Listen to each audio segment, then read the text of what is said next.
اور پھر حضرت عمر نے اپنا آخری حکم دیا کہ جب یہ 6 صحابہ کسی ایک کو خلیفہ بنا دے، اس کے بعد ہر آدمی کو یہ فیصلہ ماننا ہوگا، اور جو نہ مانے اس کا سر کاٹ دیا جائے۔ اس طرح حضرت عمر نے مسلمانوں کی تاریخ کے پہلے الیکشنز کا سسٹم بنایا، اور صرف مسلمانوں کے نہیں بلکہ یہ دنیا کے سب سے پہلے الیکشنز میں سے ایک تھا۔ تو اب یہ سب کرنے کے بعد حضرت عمر نے آنے والے نئے خلیفہ کو اپنی آخری ایڈوائس دی۔ اے مسلمانوں کے نئے خلیفہ، ہمیشہ اللہ سے ڈرتے رہنا، مہاجرین اور انصار کا خاص خیال رکھنا، تمہاری خلافت میں رہنے والے نان مسلمز کی ایسی حفاظت کرنا جیسے تم اپنے مسلمان بھائیوں کی کرتے ہو، اور یاد رکھنا کبھی بھی اپنے خاندان کے لوگوں کو مسلمانوں کی گردنوں پر سوار مت کرنا۔ ناؤ جیسے ہی حضرت عمر کو دفنایا گیا، یہ 6 صحابہ مدینہ کے ایک گھر میں جمع ہوئے اور حضرت عمر کے آرڈرز کے مطابق اسلام کے تیسرے خلیفہ کا فیصلہ کرنے لگے۔ اب اگر ان 6 صحابہ کی لائفز کو غور سے دیکھا جائے تو ان میں سے 3 صحابہ ایسے تھے جو حضرت عمر کے دور میں فوجی جنرلز تھے، اور باقی 3 ایسے تھے جو سیویلینز تھے۔ تو جیسے ہی ووٹنگ شروع ہوئی، ان 3 فوجی صحابہ نے اپنے آپ کو خلافت کی ریس سے باہر کر دیا اور اپنا ووٹ باقی 3 سیویلین صحابہ کو دیا، جس میں سب سے پہلے زبیر رضی اللہ تعالیٰ عنہ نے اپنا ووٹ حضرت علی رضی اللہ تعالیٰ عنہ کو دیا، حضرت طلحہ نے اپنا ووٹ عثمان رضی اللہ تعالیٰ عنہ کو دیا، اور سعد بن ابی وقاص رضی اللہ تعالیٰ عنہ نے اپنا ووٹ عبد الرحمن بن عوف کو دیا۔ تو اب خلافت کے لیے صرف 3 نام باقی رہے، عبد الرحمن، عثمان اور علی رضی اللہ تعالیٰ عنہ۔ یہ دیکھ کر عبد الرحمن بن عوف نے کہا کہ دیکھو، میں بھی مسلمانوں کی اس ایمپائر کا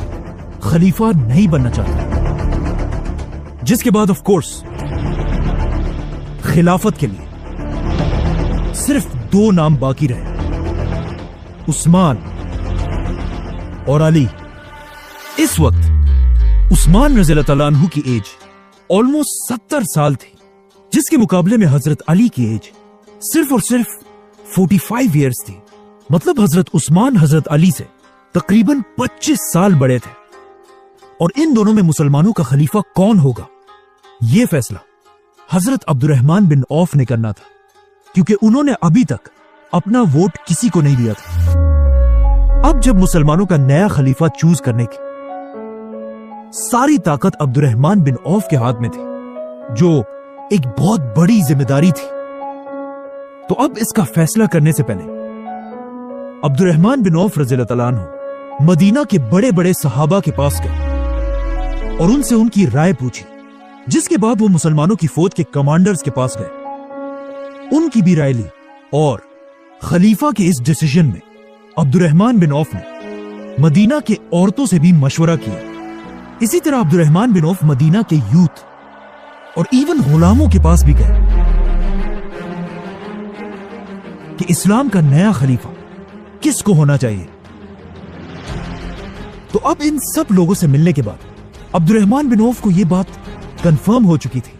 کہ پورے عرب میں حضرت عثمان اور علی رضی اللہ تعالیٰ عنہ سے زیادہ کوئی بھی خلافت کا حقدار نہیں ہے۔ لیکن ان سب لوگوں سے بات کرنے کے بعد عبد الرحمن بن عوف نے نوٹ کیا کہ عرب کی عوام میں حضرت عثمان کی پاپولیرٹی حضرت علی سے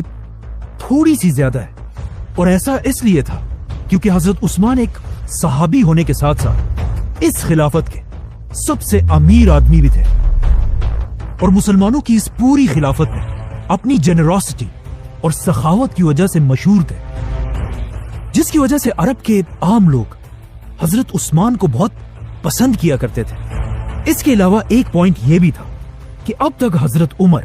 اپنے 10 سال کی خلافت میں ایک بہت ہی سخت خلیفہ تھے، اور انہوں نے اپنے 10 سالوں میں